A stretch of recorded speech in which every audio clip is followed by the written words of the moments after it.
मी Sneha Bombay high court ने काहीतरी गेली 6 महिने जेव्हापासून न्याय पडले तेव्हापासून मुलं बेजबान न ठेवता प्रॅक्टिस करायला लागलेत आणि 6 महिन्यापासून जोपर्यंत म्हणजे कालपर्यंत मुलं पेपर टू स्क्रीन प्रॅक्टिस करत होते.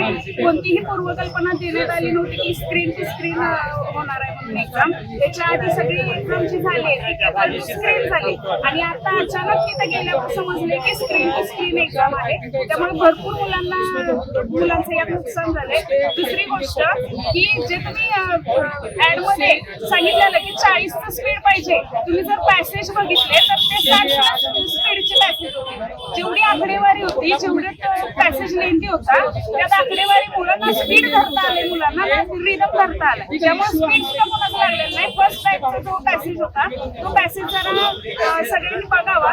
आणि दुसरी गोष्ट ज्या मुलांनी मेन्स होती आता मागच्या महिन्यात गटची ती सुद्धा पाणी सोडले का तर त्यांचे मार्क्स तेवढे येत होते. डेमोला जर गेलं तर मुलांचे 19-20 मार्क्स येत होते आणि मुलांना खात्री होती की आपलं इथे फिक्स सिलेक्शन होणार आहे आणि अशा मुलांना 0 मार्क पडले. आणि जे काठीण्यमध्ये तुम्ही शिफ्ट वाईज जर एक्झाम ठेवत असाल तर तुम्हाला काठीण्यपत्रे पण चेक केली पाहिजे. तिन्ही पॅसेजची तिन्ही शिफ्टची काठीण्यपत्रे वेगवेगळी आहे. हा पहिल्या बॅचवर सेकंड तिन्ही बॅचवर अन्याय झालाय. त्यामुळे ह्याचा नीट विचार केला जावा आणि री एक्झाम घ्यावी इतकेच. आणि टेक्निकल इश्यू तर सगळीकडेच झालेले आहेत आणि जिथे नव्हते ज्या मुलांचे टेक्निकल इश्यू नव्हते त्यांचे सुद्धा पॅसेज बसले नाहीत कारण पॅसेजची काठीण्यपत्रे तेवढी ठेवण्यात आलेली. 40चे पॅसेज टेक्निकल पॅसेज 40चे नव्हते. त्यामुळे पॅसेज बघावे आणि पुन्हा री एक्झाम ठेवताना कंडक्ट करताना या सगळ्या गोष्टींचा विचार केला जावा एवढी सांगतो. प्रशासनाच्या निदर्शनास पण आम्ही देत आहे. प्रशासनाकडे जाऊन आता पूर्ण भारतात बघितलं तर मध्ये सुद्धा आंदोलन झालं जंतर मंतरवर नीटसाठी. प्रत्येक ठिकाणी पेपर फुटी होते. इथं पण तसंच झालंय. बरेच पॅसेज लीक सुद्धा झालेले आहेत.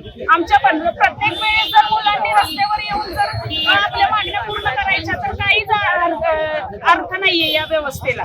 आणि दुसरी गोष्ट मानसिकता तर राहिली पाहिजे. आमचं लग्न झालंय, 2 मुलं आहेत, आम्ही सगळं सोडून या परीक्षांच्या मागे लागले. आमचं वय निघून चाललंय. मग आम्ही एक्झाम कधीपर्यंत द्यायच्या आणि नोकरी कधी करायची आणि या सगळ्या गोष्टीचा विचार करायला पाहिजे. हा मोठा प्रश्नच आहे. सगळं सोडून आम्ही आंदोलनाच्याच मागे लागायचं. घरी आम्ही काय सांगणार आहे या सगळ्या सिस्टम मध्ये सर की आम्ही एवढ्या टॉप मध्ये मारणारे पॅसेज एकाचाही पॅसेज असला नाही सर. 95% मुलं फेल झालेत. याचा अर्थ काय होतोय? 5% मुलं पास होतात फक्त. भले मी म्हणतो आता तिथे 200 मुलं आहेत, 200 मुलांचा एकही मुलगा पास नाहीये सर. याचा अर्थ काय आहे? कशी एक्झाम घेतली तुम्ही कंपनीकडे देण्यापेक्षा तुम्ही घ्या ना ऑफलाईन. लागू दे वेळ, मुलं तयार आहेत, थांबायला मुलं तयार आहेत. 1 महिना लागू दे. घोटाळा नाही सर, कंपनीकडे ही दिली नसली पाहिजे होती. आणि मुलांना सूचना दिली आहे की स्क्रीन टू स्क्रीन होणार आहे. मुलं हार्ड कॉपीवर कसे येतील बघ.